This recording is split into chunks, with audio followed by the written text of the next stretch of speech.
congratulations to Sandra for completing her first challenge in the history of Survivor. Just saying.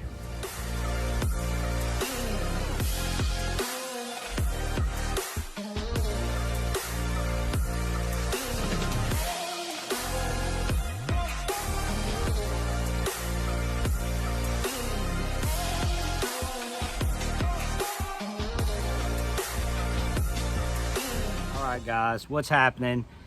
Here we go. I'm going to break down each player's performance and who gets the Russell Crown.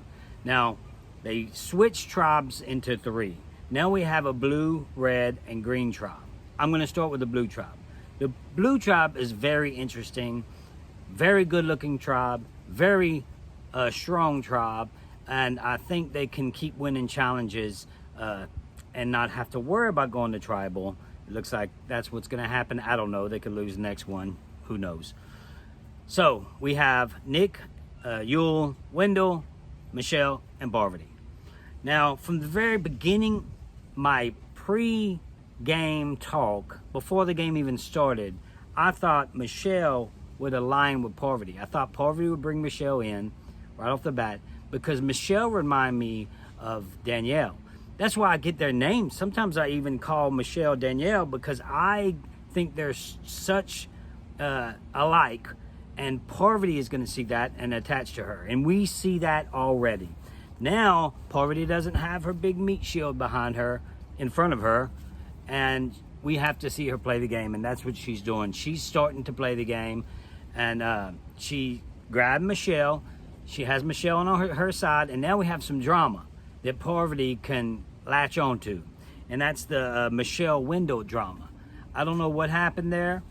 I didn't even know they dated before. This was a surprise to me. So it must have been a short-lived relationship, and she said she got burnt. So I don't know. Wendell actually doesn't call it that. He says they were kicking it. And he said they kicked it, a couple of times. So he doesn't even call it dating. He just says, hey, we hung out. That's about it. So, and then they separated themselves. And Michelle's like, well, Wendell always separated himself in our relationship in the first place. So this ain't new to me.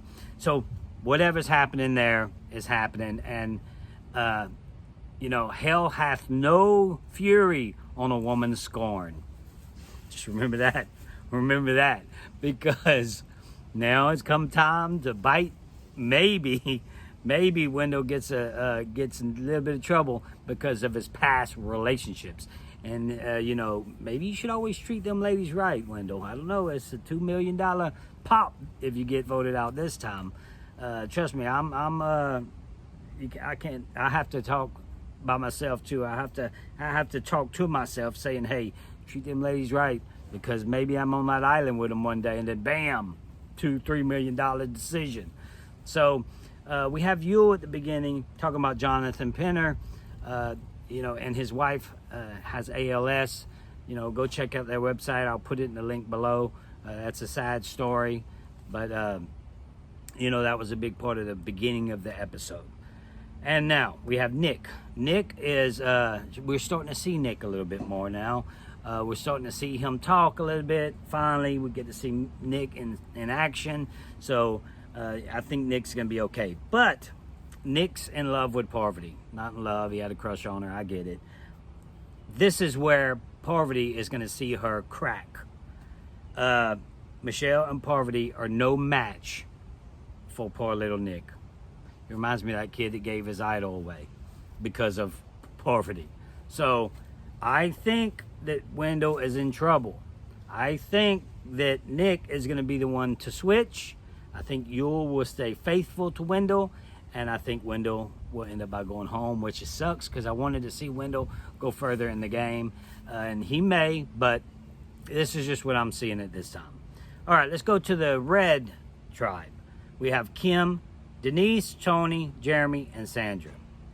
Right off the bat, Sandra opens her mouth and says, oh, this is a good reason for us to get rid of somebody. Whatever she said. Not specifically those words, but when she said that, you see Jeremy going, what? Like, really?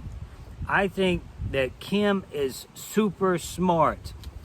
I keep saying this as well. I say Kim had one of the greatest wins in the history of the game. Yes, it was a weak tribe she was playing against, but I also said I think Kim is about to get it together.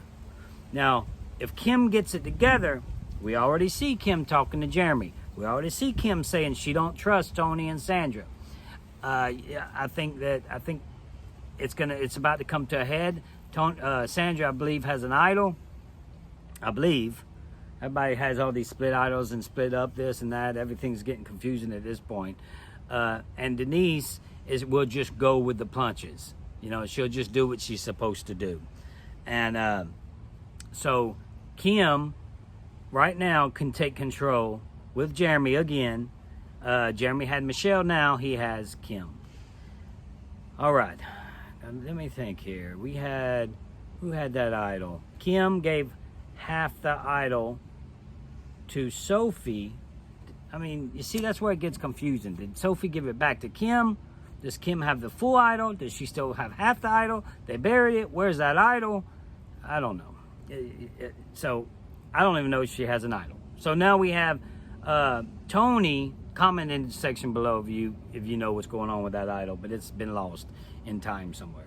Maybe I lost it by taking notes and not paying attention. Sometimes that happens.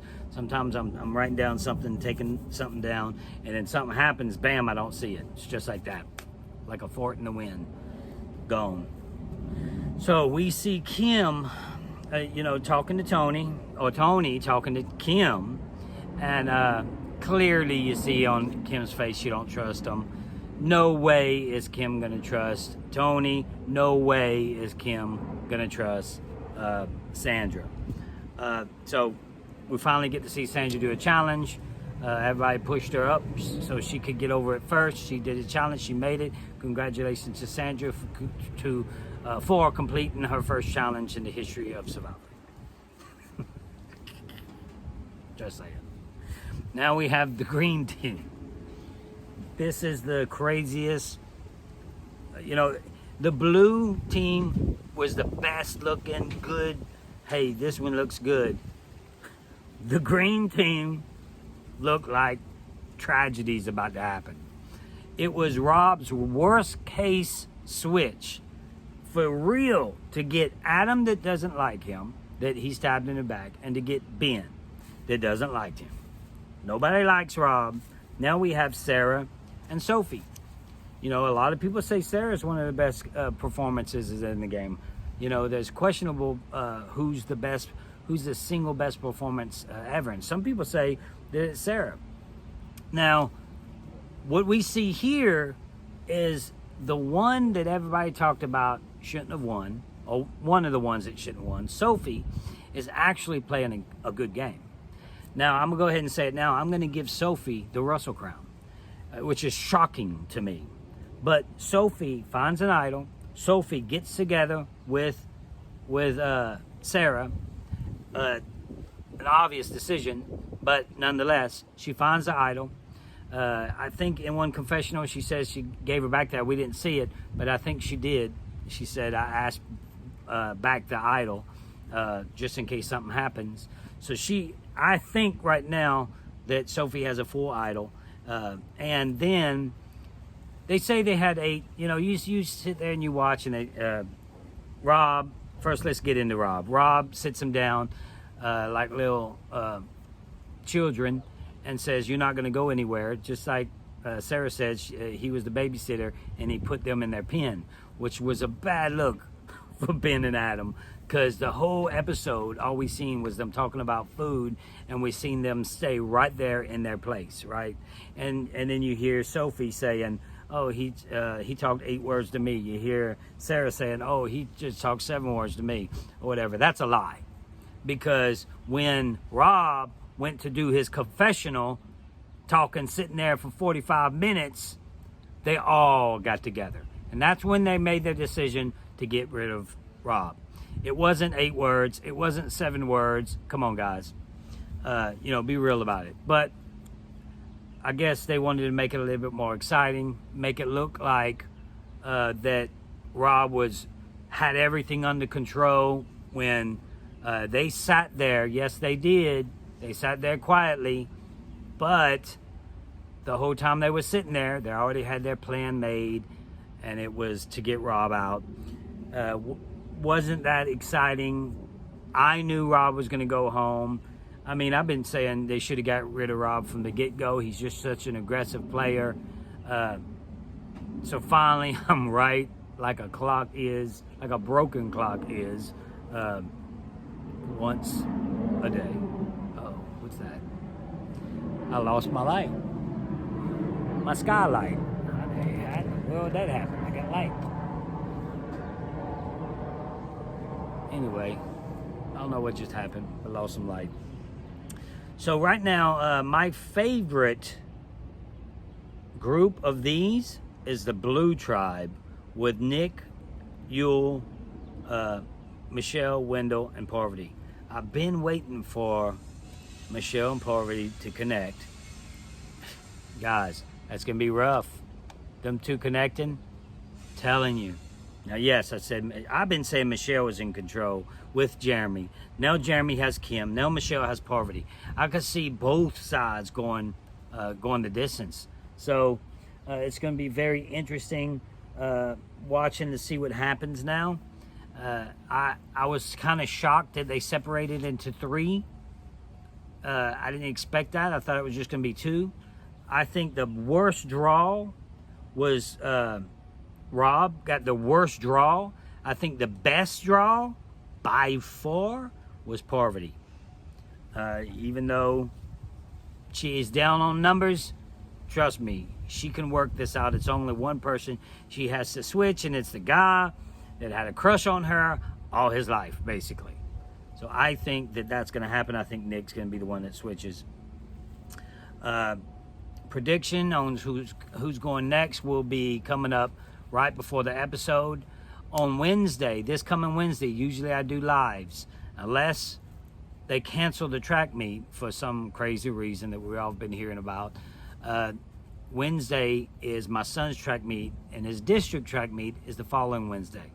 So I will be doing the live with the episode. I usually do it right after the episodes. But now I'm going to do it the following day. So, I have to take care of that. I have to go see my son in his track practice. He's pretty good. He's one of the best in his district. So, I'm going to be skipping the next 2 Wednesdays, but that will be on Thursday. And right after that, I'll probably do my prediction performance on each player, like I'm doing right now.